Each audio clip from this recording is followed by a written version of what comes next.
Good morning everybody, how are you all? I am Abdul Sattar and you are watching my channel English with Sattar. Today we are going to start our first spoken English class. जो पहली spoken English की class है, आज हम वो start करने वाले हैं। सबसे पहला जो सवाल हम अपने बारे में किसी को बताते हैं या किसी के बारे में जानने की कोशिश करते हैं, वो क्या होता है? Do you know? क्या आपको मालूम है? हम उसका नाम जानते हैं या फिर अपना नाम बताते हैं। इसी तरह हम बातचीत की किसी से शुरुआत करते हैं। This is the first question and with the help of this question we try to know about others and at the same time we let the others know about our own self. किसी भी इंसान की जो शख्सियत होती है, जो personality होती है, जो उसका व्यक्तित्व होता है, वो उसकी जुबान के नीचे छुपा होता है। जुबान के नीचे का मतलब ये है कि जब वो हमसे बातचीत करना शुरू करता है तो हमें उसी वक्त अंदाजा होता है कि उस व्यक्ति के अंदर क्या है, उसकी असली कीमत क्या है। बोलने के अंदाज से, उसके बातचीत करने के सलीके से हमें मालूम होता है कि वेयर ही स्टैंड्स, वो कहाँ खड़ा हुआ है, उसको इल्म कितना है, उसको नॉलेज कितनी है, उसको ज्ञान कितना है। ये सारी चीज़ें उसके बोलने के अंदाज से तय होती हैं। इसलिए जब पहली बार किसी से बातचीत करें, the first time whenever we talk to a person first time we have to be very very cautious, क्योंकि पहला जो इंप्रेशन होता है वो एवर लास्टिंग इंप्रेशन होता है। There is a saying also, first impression is the last impression. इसलिए जब बातचीत हम करें, शुरुआत करें, तो we should be very particular about it कि अपने को हम कैसे प्रेजेंट करें। और आमतौर से ये सवाल पूछा भी इसलिए जाता है कि हम अपना प्रेजेंटेशन कैसे देने वाले हैं दूसरे को, राइट? तो जैसे कि आप you can look at the board also, लिखा हुआ है how to give your introduction.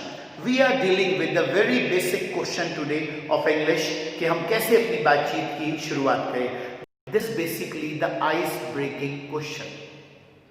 Whenever we are in a social gathering or in a formal meeting, तो पहला जो क्वेश्चन हम जब बातचीत की शुरुआत करते हैं तो इसी क्वेश्चन से करते हैं, may I have your introduction please. क्या मैं आपका परिचय जान सकता हूँ? इनफॉर्मली तो आप ऐसे कह सकते हैं, may I have your introduction please, और formally you have to say may I have your introduction. देखिएगा, इसके दो तरीके हैं।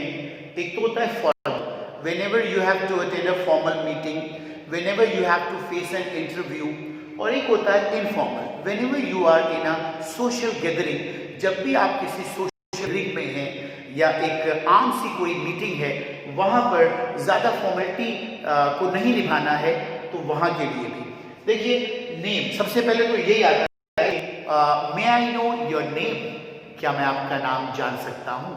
तो इसके जवाब देने के कई तरीके हैं। देखिए, इसमें ये कहा जाएगा my name is Nitin, my name is Rekha, my name is Ujjwal, और whatever your name is, जो भी आपका नेम है। My name it is not is. We have to mind the pronunciation also whenever we have to speak. हमें अपने pronunciation पर भी ध्यान देना है। कई बच्चे, कई लोग इसे इज कहते हैं। It is not is, it is. My name is Manoj, ठीक है।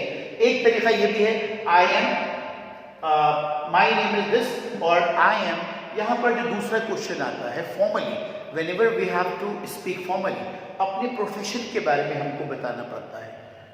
प्रोफेशन यानी कि जो हम करते हैं, I am a teacher, I am a professor, I am a bank employee, I am a clerk, yeah, I am a CEO in a multinational company, I am an engineer। जब हम यहाँ पर लिखेंगे engineer, because engineer जो है engineer, आपको मालूम ही होगा कि whenever जब भी कोई वॉवल साउंड आती है तो उससे पहले हम अ न लगाकर एन लगाते हैं। तो हम इसके हिसाब से चेंज कर सकते हैं। whenever there is a vowel sound we have to use an। I am an engineer। और ये भी जो है ना, we don't call it engineer, we don't call it like that, we always call it engineer, engineer। और जब भी आखिर में आर आता है, इसको बहुत स्लाइटली, बहुत धीमे से प्रोनाउंस करना होता है। engineer, engineer, not engineer, we don't have to speak like that। engineer, इसको खा जाइएगा या बहुत हल्के से बोलिएगा। Is that clear? तो ये आमतौर से जो क्वेश्चंस हैं, whenever we have to face any interview, whenever we have to talk formally, or whenever we have to introduce ourselves very formally। I am Madan and I am an engineer। Is that clear? अब informally में एक चीज और जुड़ जाती है नाम के साथ साथ, place along with profession। जैसे my name is Ujjwal and place, जहां से आपका ताल्लुक है, जहां पर आप रहते हैं, जहां के आप निवासी हैं। I belong to Mumbai, I belong to Kolkata, I belong to Chandigarh. Right? एक तरीका तो ये है। अब ये belong जो है, this is the verb and it is always followed by to।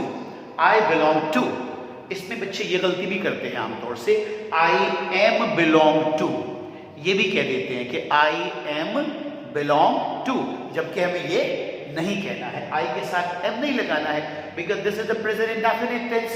I belong to ही आएगा, I am belong to नहीं आएगा। इसका एक तरीका और भी है कहने का, वो ये है कि I hail from, I hail from, मैं कहां से आता हूं? Uttar Pradesh. I hail from Karnataka, I hail from Madhya Pradesh, like that। You must remember this thing कि hail के हमेशा बाद from आएगा और belong के बाद to आएगा। ये दरअसल प्रीपोजिशंस हैं, एंड प्रीपोजिशंस इनमें कुछ रूल्स एंड रेगुलेशंस होते हैं, और कुछ आदतन अंग्रेजी पढ़ते पढ़ते, सुनते सुनते, बोलते बोलते हम सीख लेते हैं। ये बात ठीक इसी तरह की है। अगर हम ये कहें कि रेनू वहां जाएगा, अब रेनू तो एक लड़की है, हम ये नहीं कहेंगे रेनू वहां जाएगा, हमेशा हम क्या कहेंगे? रेनू वहां जाएगी। तो हम एकदम से we can make it out कि भाई रेनू के साथ तो ये आएगा रेनू वहां जाएगी, ये नहीं आएगा कि रेनू वहां जाएगा। तो जैसे हम इस मिस्टेक को एकदम से विद इन अ जिफी, चुटकियों में एकदम से पता लगा लेते हैं कि यहाँ गलती हो गई है, इसी तरह while doing the practice of English, while reading a lot, while listening a lot, हम ये भी अंदाजा लगा लेंगे कि कौन सी प्रेपोजिशन कहाँ गलत आ रही है। राइट? इसमें एक और तरीका है, ये देखिएगा, this is also very good. I am a native of, I am a native of, I am a native of India, I am a native of America, I am a native of Uttarakhand. इस तरह से, तो इस तरह से आप ये कह सकते हैं। ठीक है? तो ये एक तरीका है। This is the way how we have to speak about ourself formally and informally. Informally भी कुछ और तरीके हैं हमारे पास कहने के, जैसे कि suppose you are among the people and there is no formality over there, तो आप कह सकते हैं कि यू कैन कॉल मी। अगर कोई हमसे पूछता है कि व्हाट इज योर नेम, तो हम कह सकते हैं you can call me Abhinav, you can call me Bittu, you can call me Rani. ये भी एक तरीका है इनफॉर्मली कहने का।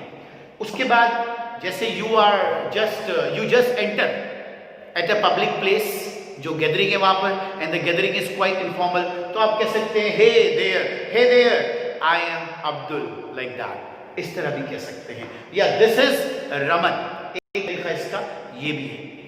एक ही तरीका इस्तेमाल करते हैं बहुत से लोग, and this is quite wrong. My self कहते हैं ना, हमसे कोई पूछेगा कि व्हाट इज योर नेम, तो कहते हैं माई सेल्फ अरुण। तो माई सेल्फ एक रिफ्लेक्सिव प्रोनाउन है और इसके फौरन बाद नाउन नहीं आ सकता। तो this is basically the wrong way. तो यहां पर मैं आपको ये बताने की कोशिश कर रहा हूं कि whenever we have to introduce ourself, जब भी हमें अपना परिचय देना हो, तो इन 2-3 चीजों का हम ख्याल रखेंगे। अपना नाम बताएंगे, अपना प्रोफेशन बताएंगे, और उसके बाद हम कहां से हमारा संबंध है ये बताएंगे। तो this is the first spoken English class, और इसमें हम इतनी ही प्रैक्टिस करेंगे अपना नाम बताने की। आई एम अब्दुल, जैसे मैं मान लीजिए मुझसे आप क्वेश्चन करेंगे तो मैं कह सकता हूं कि आई am Abdul and I am a lecturer in English at DA Winter College. I belong to Saharanpur. ये मेरा बिल्कुल फॉर्मल एक इंट्रोडक्शन है. तो ये आमतौर से पीपल आर एट लॉस, जो अंग्रेजी नहीं बोलते या अंग्रेजी बोलते भी हों, तो sometime when a stranger, when an alien ask us this question, तो we are at loss how to give the answer. याद रखिएगा, English is all about confidence and style. English जो है वो स्टाइल और कॉन्फिडेंस का कॉम्बिनेशन है. जितने कॉन्फिडेंट होकर आप बोलेंगे, ये अंग्रेजी की ही बात नहीं है. In whatever language you want to give the answer, you have to be confident all the time and try to be little bit stylish also. Okay, that's all for the day. Thank you so much. See you soon.